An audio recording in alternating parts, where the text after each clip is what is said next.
এক মুহূর্তের জন্য চোখ বন্ধ করুন প্লিজ, জাস্ট এক মুহূর্ত।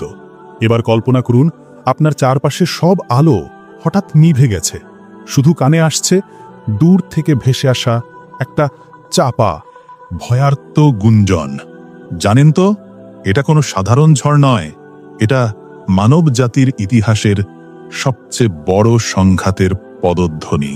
এর নাম আল মালহামাতুল কুবরা অথবা মহারক্তক্ষরণ। আজকের এই আধুনিক পৃথিবীতে আমরা যারা বেঁচে আছি, আমাদের জীবনের প্রতিটা সেকেন্ড কাটে প্রযুক্তির পিছনে ছুটে। কিন্তু বলুন তো, এই চরম ব্যস্ততার ভিড়ে আমরা কি কখনো থমকে দাঁড়িয়েছি? আমরা কি একবারও শুনেছি সেই সময়ের কাঁটা দ্রুত এগিয়ে যাওয়ার শব্দ, যা আমাদের নিয়ে যাচ্ছে এক অনিবার্য কিন্তু ভয়ঙ্কর পরিণতির দিকে? বিশ্বাস করুন, আজকে আমরা কোনো কল্পকাহিনী নিয়ে কথা বলবো না, আমরা কথা বলবো এমন একটা ভবিষ্যৎবাণী নিয়ে যা একই সাথে ভয় আর আশার এক অদ্ভুত বার্তা নিয়ে আসে।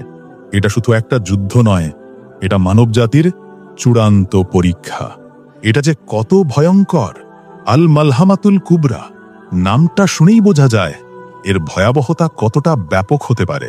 সহজ কথায়, এটা এমন একটা সামরিক সংঘাত যা মানব ইতিহাসের সবচেয়ে ভয়াবহ ভ্যাজেরিগুলোর রেকর্ডও ভেঙে দেবে। আমাদের নবী হজরত মুহাম্মদ সাল্লাল্লাহু আলাইহি ওয়াসাল্লাম আমাদের কি বলে সতর্ক করে গেছেন শুনুন। তিনি বলেছেন, এই যুদ্ধ এত ভয়ঙ্কর হবে যে যারা অংশ নেবে তাদের প্রায় সবাই ধ্বংস হয়ে যাবে।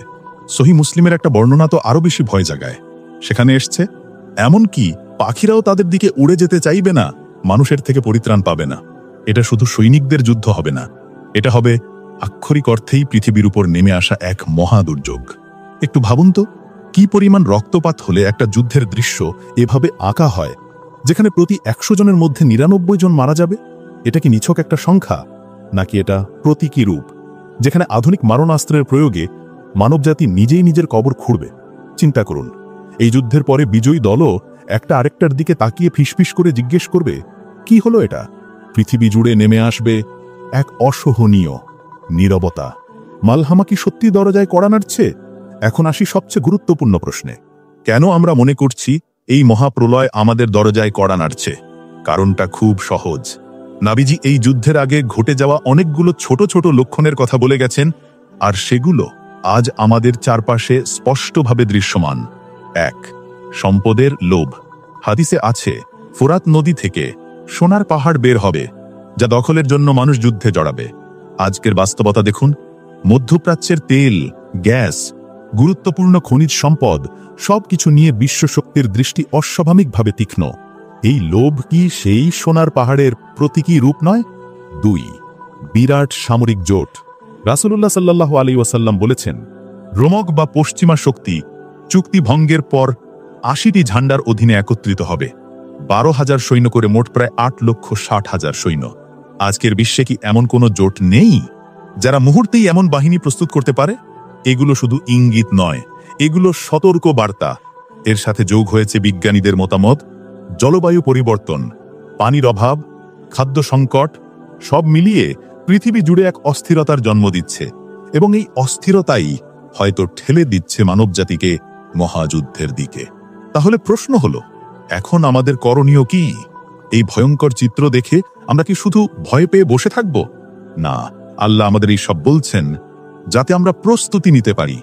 এই মহাযুদ্ধ আমাদের মনে করিয়ে দেয়, এই দুনিয়ার ক্ষমতা, সম্পদ, সামরিক শক্তি সবই ক্ষণস্থায়ী।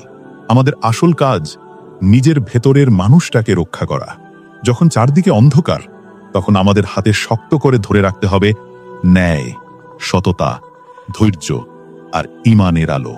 আল্লাহ বলছেন, হে মুমিনগণ, ধৈর্য ধারণ করো, ধৈর্যে অটল থাকো আর সদা প্রস্তুত থাকো। এই প্রস্তুতি সামরিক নয়, এটা আধ্যাত্মিক, একটা দৃঢ় ঈমান যা চরম পরীক্ষায়ও টলে না। আজ ছোট আলামতগুলো একের পর এক পূর্ণ হচ্ছে। ইতিহাসের সবচেয়ে বড় পরীক্ষা হয়তো আমাদের খুব কাছে, কিন্তু এই আসন্নতা আমাদের ভয় দেখানোর জন্য নয়, এটা আমাদের জাগানোর জন্য। প্রশ্ন একটাই, আপনি কি শুধু দাঁড়িয়ে দাঁড়িয়ে দেখবেন এই পৃথিবী তার ভয়াবহ পরিণতির দিকে এগিয়ে যাচ্ছে, নাকি আপনি প্রস্তুতি নেবেন নিজের জন্য, পরিবারের জন্য, সমাজের জন্য আর নিজের আত্মার জন্য? সময় হয়তো আর বেশি নেই। সচেতন হন, কারণ আমাদের প্রজন্মের চোখের সামনেই উন্মোচিত হতে চলেছে ইতিহাসের সেই চূড়ান্ত অধ্যায়। মনে রাখবেন, আপনার প্রস্তুতি আপনার ভবিষ্যৎ।